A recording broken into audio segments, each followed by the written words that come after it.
Hello,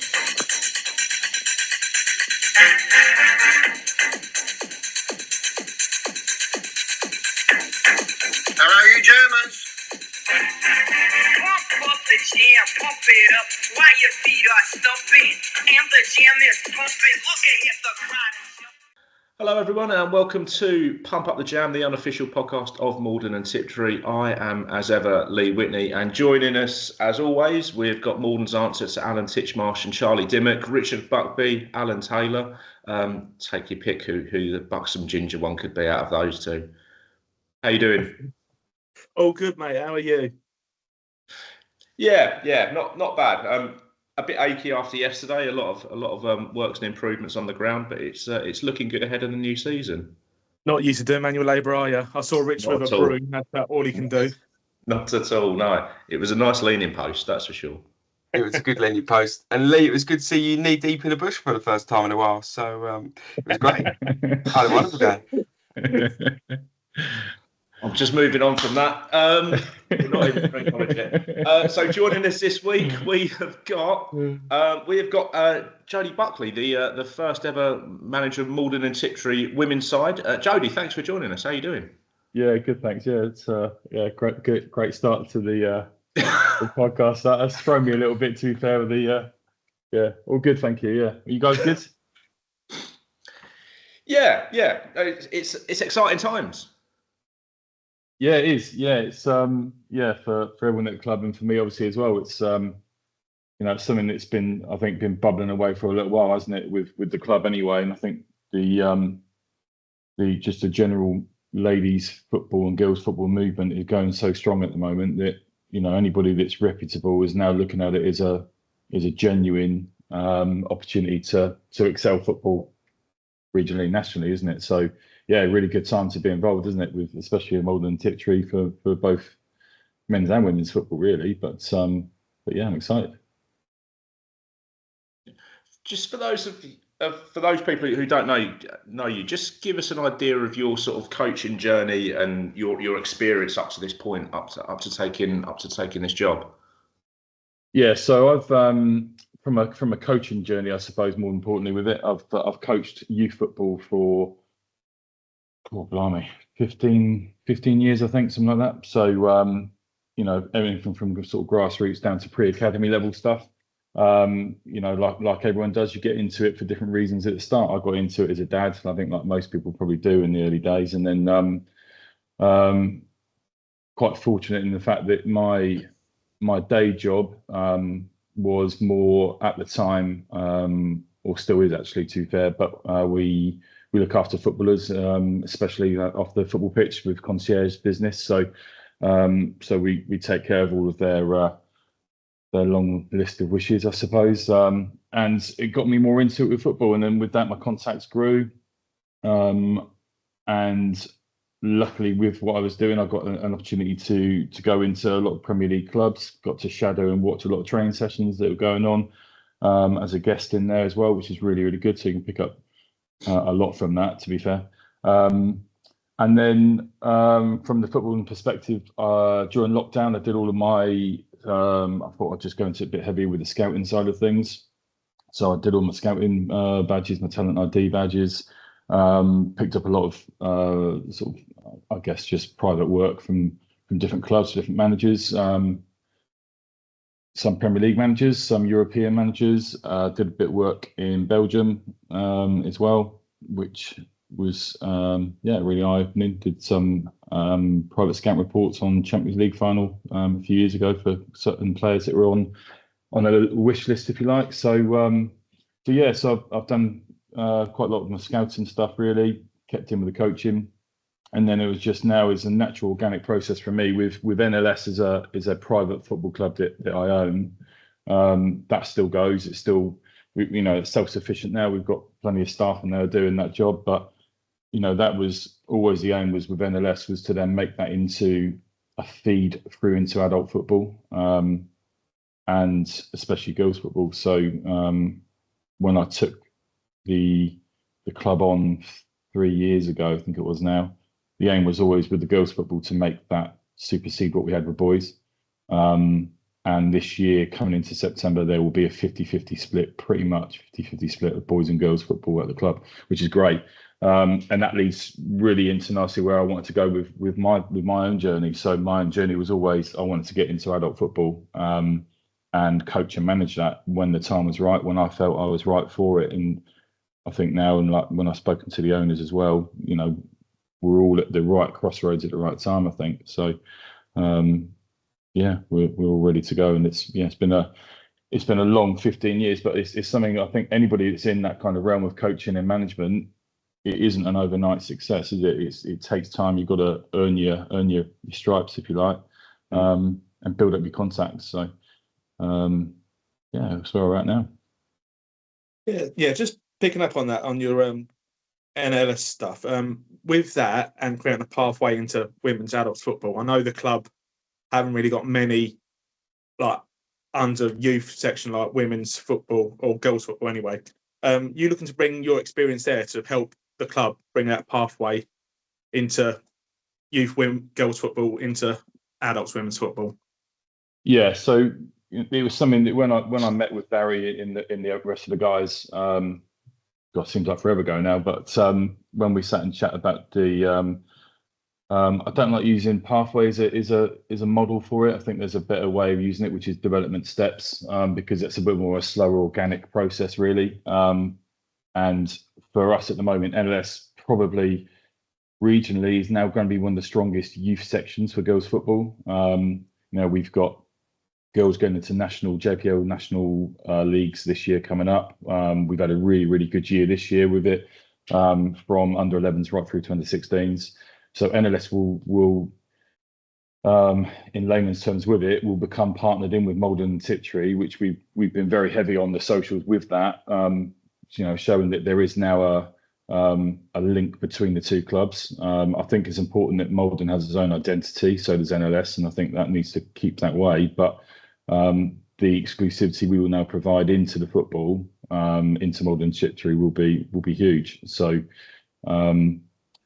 I don't think there's many clubs that could probably boast the quality and the numbers that we've got between us and Malden and Tiptree. But NLS has a ceiling as a club. It does. We're you know, when I took it over, it was always going to be a case of this is a project to get children into higher level football, to get noticed, to get moved on. We're not here to hold on to them. And I think now that we will have a proven journey in with Malden and Tiptree for girls football. So, you know, we'll start to see under 16s and under 17s from NLS coming into Malden and Tiptree this year. And that will grow that club even more. We can then look at how we then grow girls football at Malden and Tiptree. But it will, because NLS is the established leg of that journey, it will probably be that we will just continue to just keep moving the girls through when they're ready, either into PGA, so Professional Game Academy, which we've had this year. If they don't go to PGA, they'll come into Malden and Tiptree. And that is quite an exciting pathway, actually.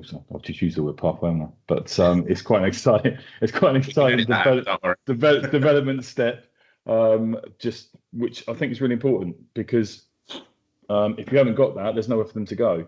So, and there's also a lot of clubs that offer this kind of this journey for girls, but the girls just get forgotten. So they end up just giving up, and that's not what we want. You know, it's the real golden era, if you like, at the moment between 16 to 21, where these girls and women now are ready to now kick on to the next level with the right coaching, with the right facilities, really important, and financial backing, which, you know, I know that is something at the moment that is being really, really heavily plugged by Malden and Tiptree, because, you know, women's football needs to be in a bit of equality financially, and it's kind of always been the forgotten step. So unless you're in the top, we call it sort of the top 20 teams and clubs. So Barry's been very, very open about that, which is great, and he wants to make sure that I've got the backing that I need to, which is exciting for me, straight in as you know, unproven, to come straight in and get the players we need, and the players that want to come to us, not just because they're going to go get their expenses paid, but it's important, isn't it? Because these are ladies and women that have other things going on as well, just like the men do, and they should be recognised for it. So yeah, I'm hoping with this that it will just push on even more over the next sort of 2 to 3 weeks coming into the trials. So you mentioned the trials there, Jody. Obviously, they have been earmarked. I think they've gone out on social media. How has interest been? Obviously, I think they're running quite a few different dates across a couple of weeks, I think. So how is that process going? And is that something you're sort of going to be leading on with the help of others at the club, such as Liam, or is that a process that you're sort of solely going to be in charge of, if you like? No, so as the trial basically, that's what I've been up since about 6 o'clock this morning, to be fair, like going through it all, because I've had a few days away with other sort of national tournaments and stuff of sort of catching up. But inquiry's been really, really good. A real mix as well, which is really good to see. So we're seeing some under 16s that are now coming into 16th, 17th year of birth that want to now go into women's football, which is amazing. So we definitely want to embrace that. But when you do these sort of things and you're doing these trials, it's sometimes a little bit daunting, because you're thinking, what are we going to get here? Are we going to get women that aspire to play at a higher level? Are you going to get women and young ladies that never played before, who just think, right, let's pick up a ball and go, which is great. There's a place for that, 100%.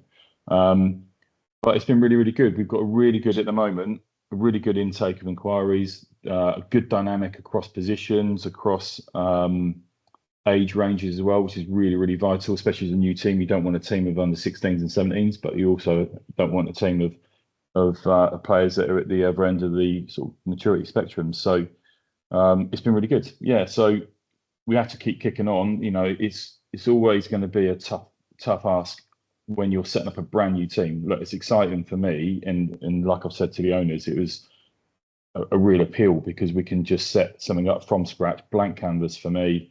I can put my identity straight away onto what I want in terms of the system and the players, which as a coach is amazing, because I've got my system I like. Now I can fit the players into that system, rather than inheriting a team where I've got to over time change that. So has its advantages. It also has the fact that you're trying to appeal to players to come to you as a brand new entity. So it's two different avenues with it to sort of maintain. But I'm really excited by it. There's with the trials themselves, like I said, Liam will be able to help me with it. I've also got some of my own coaching staff at NLS, UEFA B/C coaches that help me already with the pre-academy section over there. So I definitely want their input, so they're going to be involved over as well. It's really important that I have that, because there's a bit of continuity with us outside of Malden and Tiptree. So they'll be involved with it as well. And the trials will be run, with the right people with me that the right experience, the same or higher than me, that we can bounce ideas off of. Subjective football, isn't it? So there's plenty of times I might not see something somebody else will. So but yeah, exciting. Yeah, so you just touched on there about the equality of the men and women's game and how important that's going to be. And obviously, I think Barry's promised quite a lot more than what a lot of other clubs sort of around here offer, even though I don't think there's many women's teams that actually are from the Malden district area itself. How important is that for attracting players in, and how happy are you that that's what the club's offering? Yeah, so that was so back in the days of conversations that I was having with the club, that was something that Barry was very, very, very clear on from the start. So that sells it to me as a coach. It sells it, because I haven't got that hurdle to get across. We are.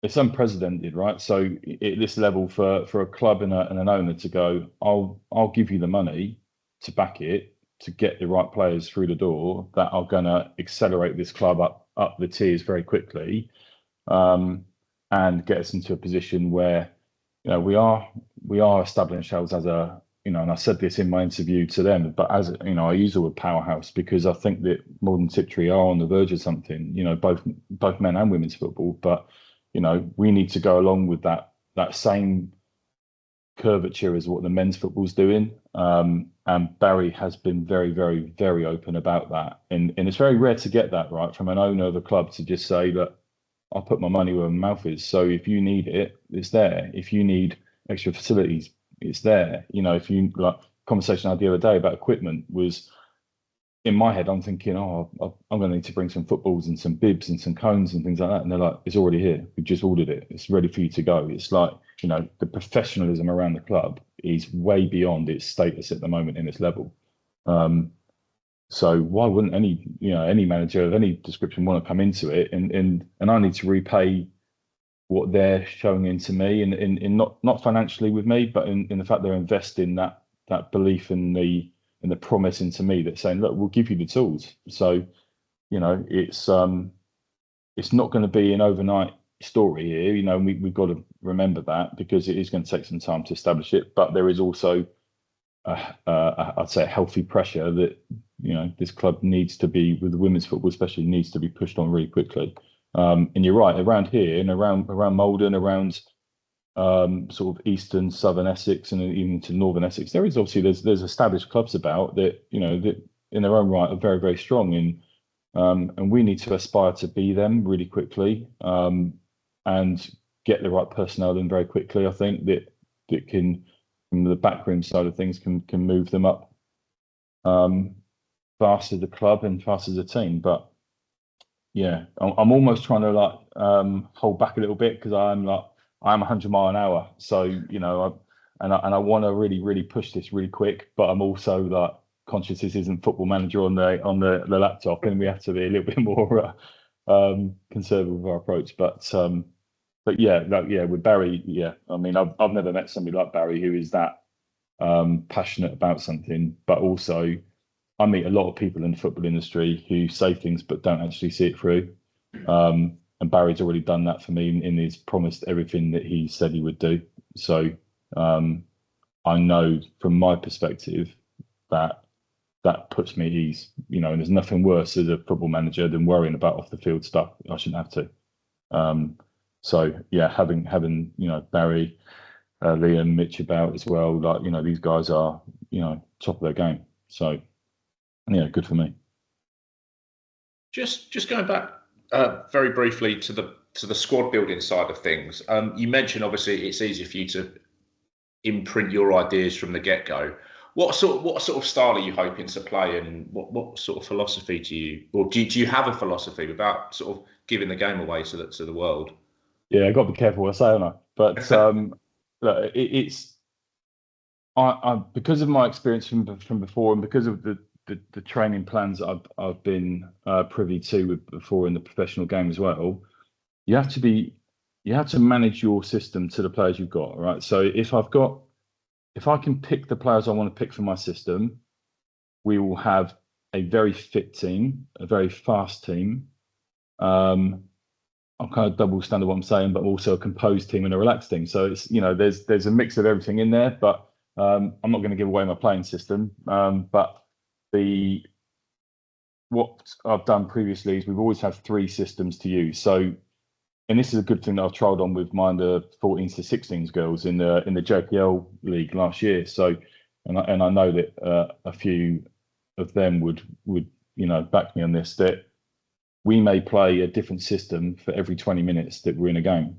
And that's something that I will do in our, when we arrange our friendlies for the ladies team, because you've got to have a different system for different scenarios.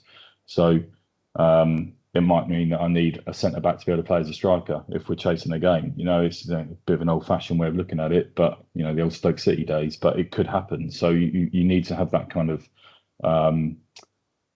understanding of the game. Players, you know, we've been quite open in our trials and said to players, we need a primary and a secondary position for you. Anybody that wants to play at this level must be able to play 2 positions. That's vital. It's been quite nice that I've seen a couple of trialists put down that their secondary position is goalie. So I'm thinking, well, that helps us if we're stuck in a game, you know. But I think it's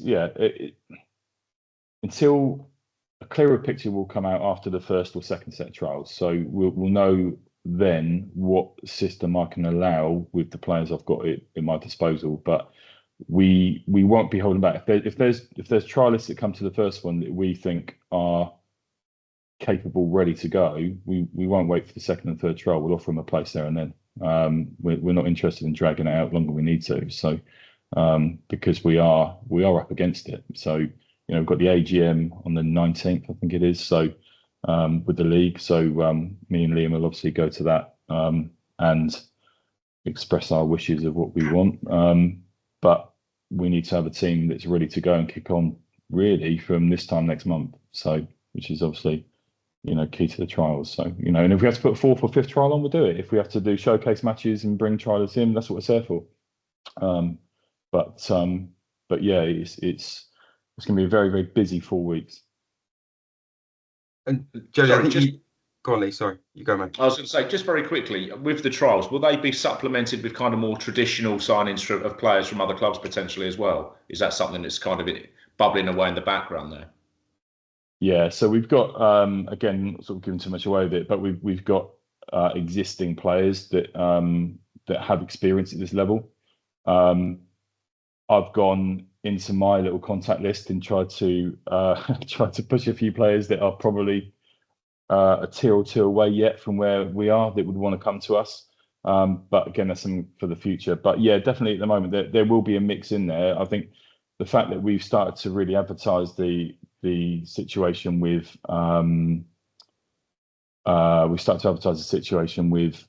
the paid expenses part of the club. It does help because then you are getting players that are obviously around tier 5, tier 6, tier 7 that are saying, well, actually, this is a good project for us to be involved with. So answering your question, there will be a mix in the trials of existing players with some new under 16s that haven't been tested probably in there, some 16, 17-year-olds, and some of the older ones as well. So.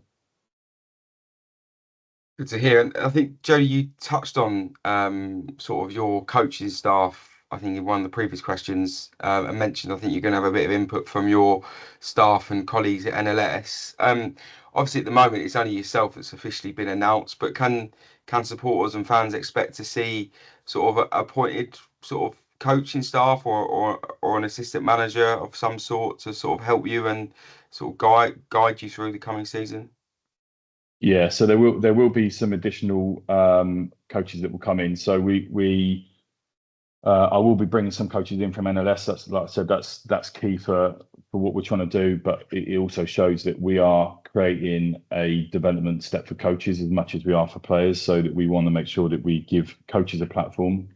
So that's key. And I've got a lot of really good coaches around me at NLS that are coming from professional backgrounds that are now coming to us. So yes, there will be that. Assistant coaches and managers, yes, there's a couple that we are in discussions with at the moment, but I'm not going to rush that until I've got the playing staff first. I think that's important because I want to fit the coaches to the players. Otherwise, I can end up bringing in somebody that I feel would do a good job alongside me and actually wouldn't follow or fit the pattern of play that we might do with the players we've got at our disposal. So that side of it isn't a problem. Malden and Tiptrary's got a big pull factor now with anybody. My phone, to be fair, from coaches that I probably haven't spoken to in years, is I've had people messaging me through on my phone on Instagram and stuff that are saying, "Oh, is there any opportunities for me to come along and get involved?" and all that, which is fantastic. And that's not me doing that. That's obviously down to the club and the appeal that it's now got. So we won't be short of people that want to come in and start doing the coaching and start helping me because it's too big a job for me on my own, obviously. But the fit has got to be right. But I think the focus has to be the team and the players first, and then we'll get the right backroom to fit that. And just looking ahead to the season, are there any sort of hard and fast aims and objectives for the first season, or is it just kind of more consolidation and feeling your way into the league? Yeah, I think it's a bit of both, Lee, to be fair, because at the moment we don't know what league we're going to be in. So, and we've got to be really honest with that because what we pitch and what we get might be two different things with the league. So, obviously for us, I talk to Liam every few hours at the moment, but we're constantly in dialogue with things along with Barry, and we have to be sensible. So we don't, it's hard because until we've got the playing stuff fitted in, we don't know if we're looking at the right standard. Now, we have to aim for the top standard. We have to. So we will be aiming with the AGM next week to go in at the highest at tier 7 we're allowed. And that's us being reasonable in looking at the trial list that I've got on my list at the moment. 100%, that's where we should be playing. And I'd be lying if I didn't say that my first season I want to get us promoted.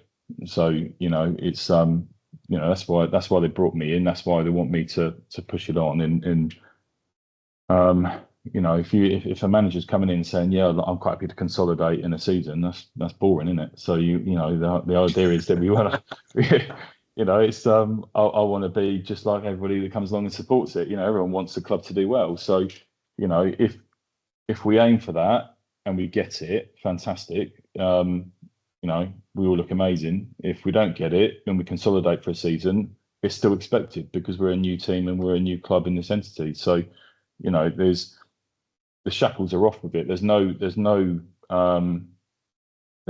moment, there's no real negative to it because we're unproven. So, if we go into we only get mid-finish table in the first season, that's a positive because, we're establishing ourselves. If we do end up on a bit of a Wrexham model and start going through very quickly, then I want a new car, a new house from Barry, and we'll discuss more as we go. But I think I think is that not in the contract already? What contract? No. Look, it's for us at the moment. We need to be sensible with it. But if we attract the right players that we are at the moment, what I'm seeing this morning at 5 o'clock and 6 o'clock, going through my list again. It's exciting, really exciting. And I said from the start when I spoke to the owners that I wanted to establish this women's team so that every game we go into is the opposition's cup final with our reputation. And I do that from youth football right the way through. And look, it's not something that's welcomed by everybody. I think some people don't like that approach to things, but football's competitive and it needs to be, and we need to make sure that we're establishing an ethos around the club and a mindset that is we're here to accelerate. We're here to make sure that we do push through, that we accelerate these ladies into the top industry of the game and push as much as we physically can with what we've got at our disposal. And that doesn't stop next year after. It's the juggernaut effect, isn't it? Yeah, what you just said there as well, like with sort of the Wrexham thing, I know it's a bit cliche, and Barry has mentioned it, with the women's team, there's more chance of the women's team than the men's team will just progressing really fast just because of how it is. What are your long-term targets with the women's team? And is there a thing of the team shouldn't really progress league after league after league, year after year after year? Are you still trying to balance that out, sort of? Yeah, I think initially, like anything, right, we should see an accelerated growth in the team quite quickly, and at some point that will stable out. It will do, and that will slow down. Bit like me losing weight, all right? So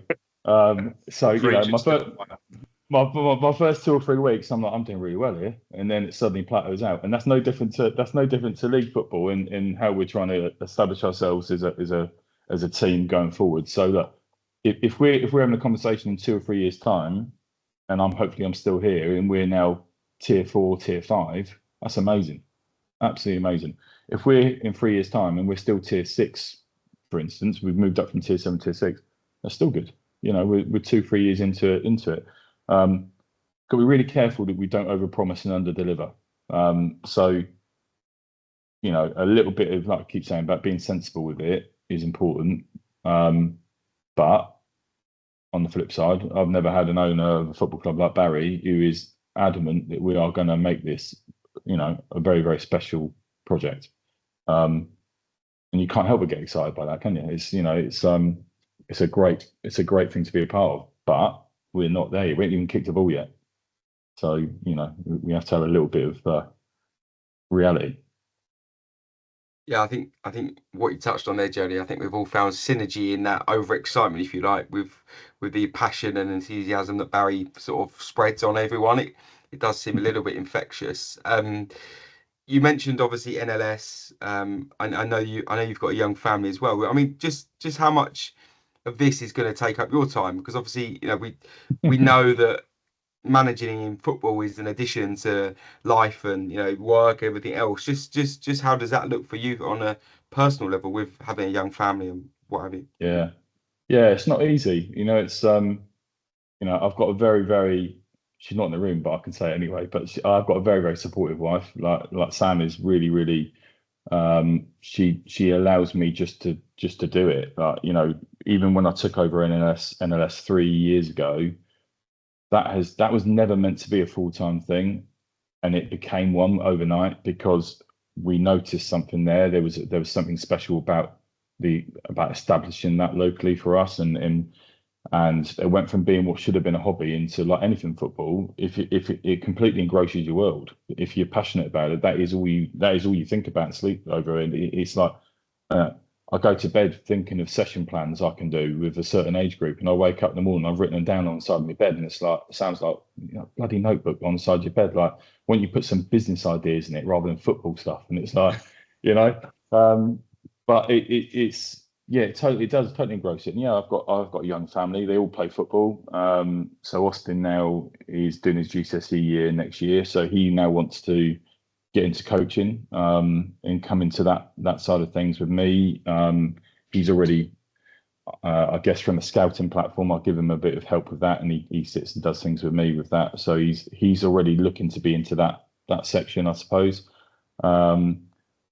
Preston, who's now going into he's in year 7 now. So at the moment he loves his football, but he's a bit of a jack of all trades, in middle child syndrome, isn't he? But he's he loves his golf, he loves his cricket, he loves his tennis. So who knows with him? But again, look, the kids will support with it. Emmy's my daughter. She's doing really, really well at the moment. I still manage that team. I still will manage her team actually on a Saturday. Because it'd be their first season this year in the JPL sort of pre-academy level. Really, really good team. They are probably that age group is probably the area we should be looking at now and thinking, right, 5 or 6 years time, they're putting on a Malden Tiptree shirt, and accelerating through the steps. But yeah, with anything, like, we all know that if you've got a supportive family and a supportive wife or husband behind you, it's what you need. It's I couldn't do it without them. If they were to say you need to stop, then I'd probably have to get a divorce. But She's definitely not in the room. She's definitely not in the room. No. I'm waiting for my phone to start buzzing. I can hear you upstairs. But yeah, it's without any of that, there has to be that emotional kind of synergy, I call it, between everything. So yeah, it makes my life a lot easier when I say to Sam, because I generally forget when I'm doing things and she'll be like, "Oh, we've got to be at school for a meeting tonight at 6 o'clock," and I'm doing a training session at 5:30. So, and she's like, "All right, look, I'll go on my own," sort of thing. But I forget. I get so engrossed into football that it does completely envelop everything I do. So I do forget sometimes that I've got other responsibilities outside of it, but but that's where obviously having that that foundation behind me is important. So yeah.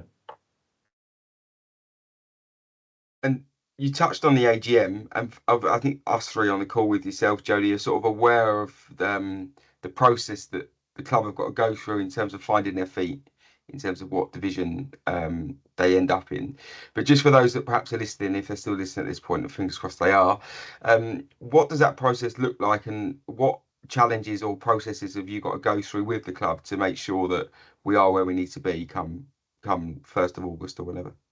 Yeah, so we have to it's quite open actually what we have to do. We have to do a presentation to the league, which is really more about the infrastructure that there is. So we have to, obviously, the league want to know we've got sustainability as a team and as a club, and that we're not going to put ourselves into a league with 10 players and then hope and pray we're going to get some more. So that has to be right. But it's quite a straightforward process. We pay our entry fee. We will go into a division. There's no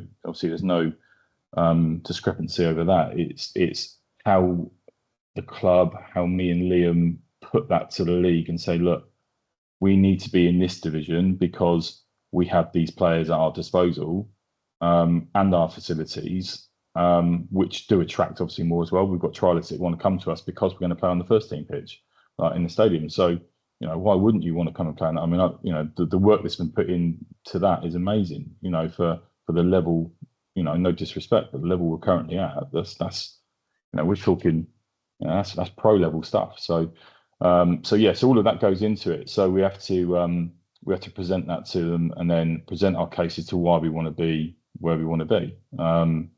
And it's then the league's decision to say, well, actually, we vote that wouldn't work. I'm hopeful that they will see our side of it and say, look, what we don't want is for them to put us into a lower league as a new team, and we either get games called off because people don't want to play, because that could happen, or it ends up being a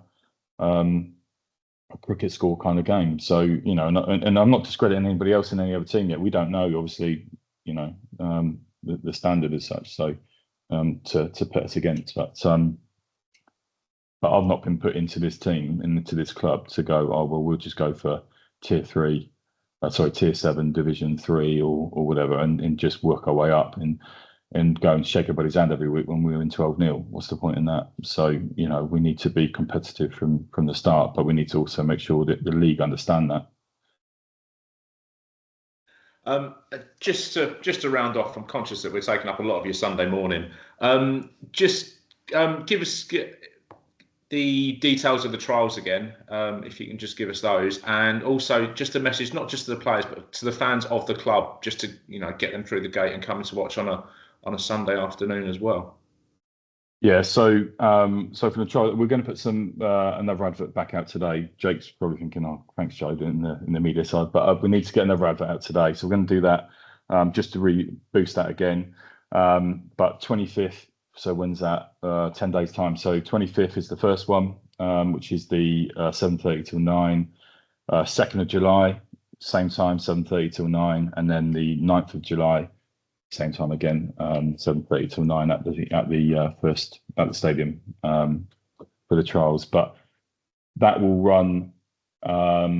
The trials will be very much a case of just getting everybody in a relaxed atmosphere. So, even using the word trial sometimes is a little bit harsh, because actually it's about let's just create a relaxed ambience around so people can come in and just play their football. There's nothing worse than a trial player turning up, because you get players that turn up that just play for themselves because of the word trial being used, and then actually you don't really see the right player. So we'll make sure that that's a good environment to be around. Anybody that goes to the club knows it's a welcome environment the minute you walk in. So I certainly felt like that when I walked into it first. So yeah, and then from a perspective of getting people through the gates, I just think that people locally will embrace us and embrace what we're trying to achieve for women's football. Look, there's a lot of big clubs around us. And we must aspire to be the same as them and accelerate past them. To do that, results are important, obviously, but also the way we play has got to be important, so that we need to be role models for the next set of girls coming through. So I want local teams of girls to come over and watch and be involved, and I'm sure Barry would back that in a way to get more people through the gate. I think, it's proven that with the England Lionesses, if you were to probably look at their audience, I don't know personally, but I would imagine the audience is probably quite young in terms of when you look in the stands of the people that they're watching it. There's probably quite a few that are, 10 to 14 in age group, probably watching it.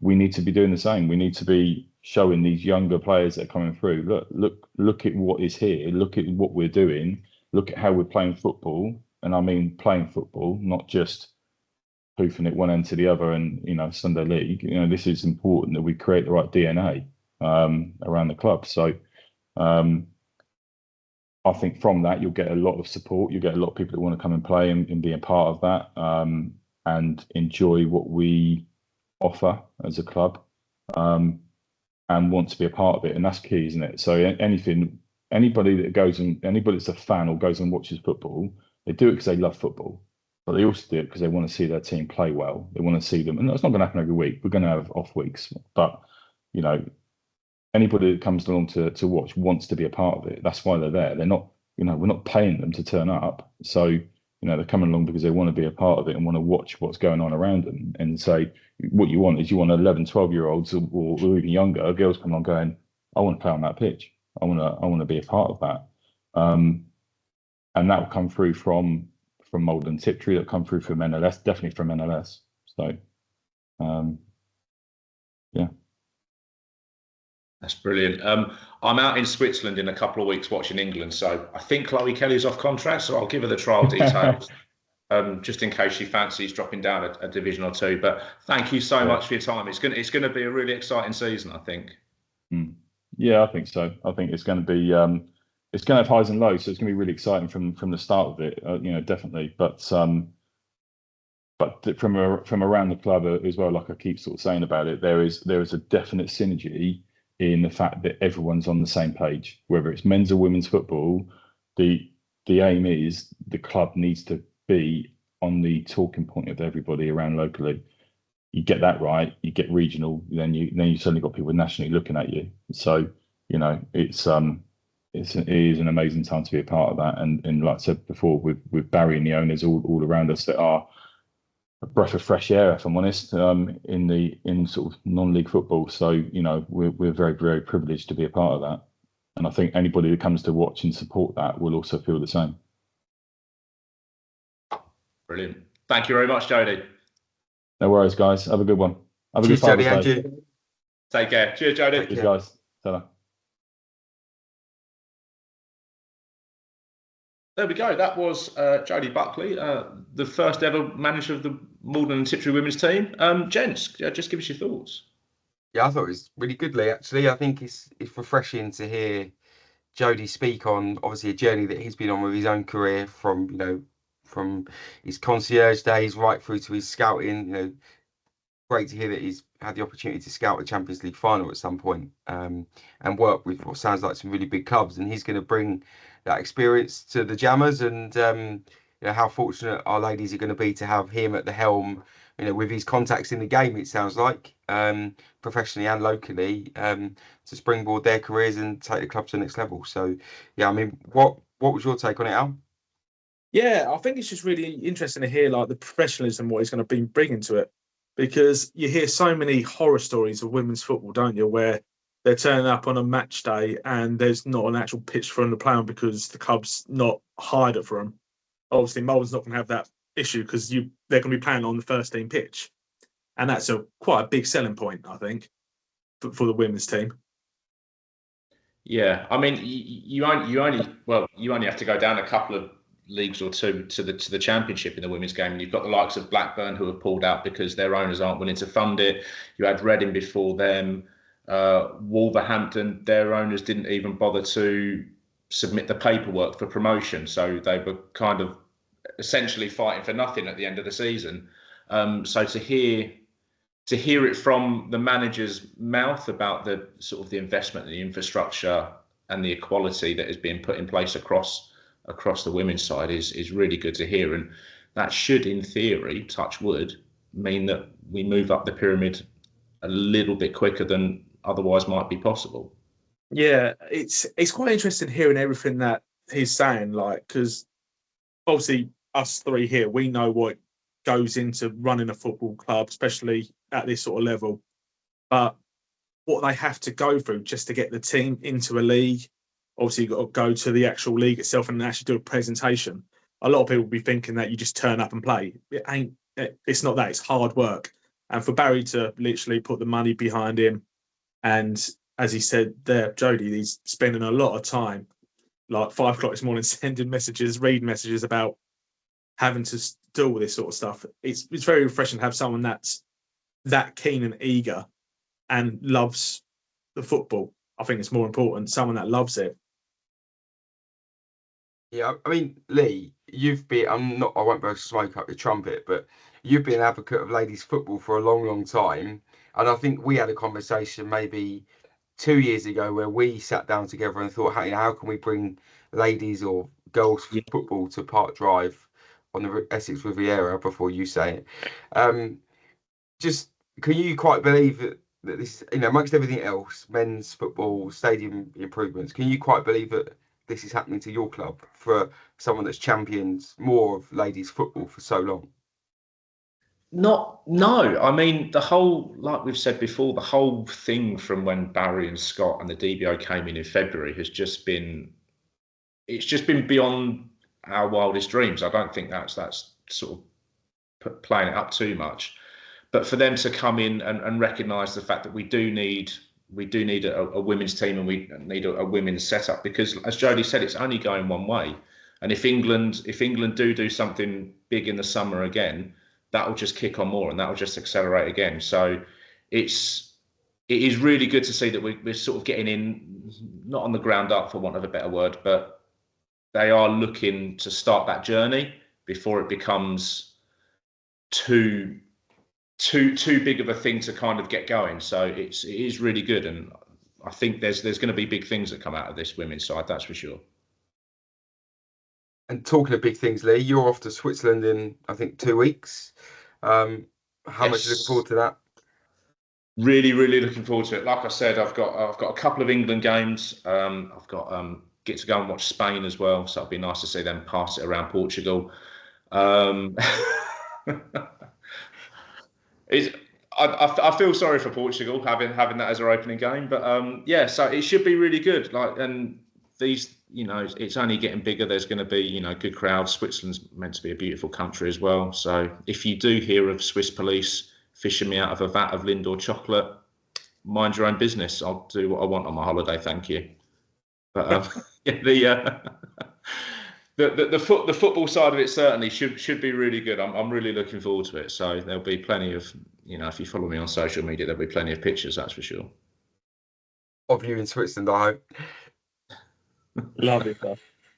Shall we do a little bit of admin, boys? I think moving on from the women's side of things, the men have actually announced their pre-season full schedule now. 4 home games, 1 away game. I can hear Barry screaming that he's got 4 pre-season friendlies on his pitch. Oh yeah, bless him. Well, at least the pitch is actually properly marked out now. That's true. That's a good thing. But yeah, we start home to Colchester on the 12th of July, 3 o'clock kickoff. Chelmsford on the 15th of July, it's a Tuesday. # at home again on the Saturday 19th of July, and at home again on Tuesday the 22nd of July. Finishing off with going over to Malden beating Canvey Island on Tuesday the 29th. Ouch! That was Alan that said that, not me or Rich. Peter Taylor, are you listening? Or Ryan Hanley, either or. But fair point. I do look forward to passing them on our way up and their way down at the end of the 25-26 season. That was Rich that said that, not me or Alan. But yeah, no, I think pre-season sounds really good. Actually, I think obviously we've spent a bit of time at the club in the last week or so, but I think everyone's just raring to get going now and see Kevin the boys back out there. I did read on social media, and we won't really, this will probably air after it, but Barry has earmarked that there's going to be new signings announced this week as well on one of his latest social media posts. So, maybe a striker from Chatham is coming soon. Nice. I don't know. It'd be lovely to see us. But nice. But yeah, just talking about us being down the club this weekend, I'd like to say a massive thank you to everyone that come down this week to help out, do a stadium tied up. Special shout out to Ian, who has been down there every single day and helped organise everything. Exactly. He's exemplary with a leaf blower as well, which he gave me the privilege of using for a bit. But Barry Goodgame has got a bigger hose than Ian, so Barry's was far superior. But yeah, hopefully we can get down to the club again soon and do a bit of painting. I think we kind of need to have a chat about that. Yeah. No, the work that's gone in this week's been immense, and but I don't think we're quite finished So No. the view of the Essex Riviera is now clearer than ever. Those that Too clear for maybe, some. yeah. I think and- they'll go down and be surprised at what has actually gone on down the club, because it is been incredible and it's still ongoing.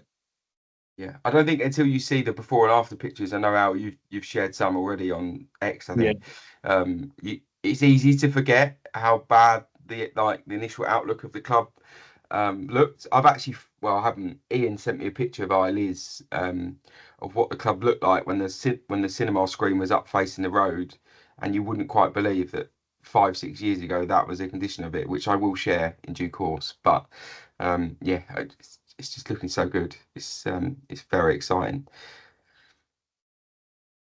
I think that's it, gents. Not I long think it till we're is. back. That's it. Yeah, couple of weeks. Obviously, Lee, we need to work it around your diary, and as ever, because you are so busy these days.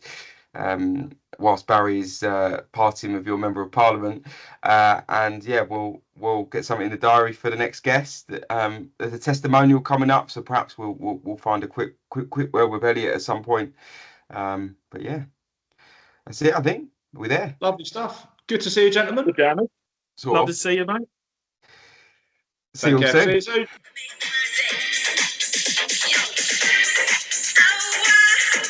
Oh,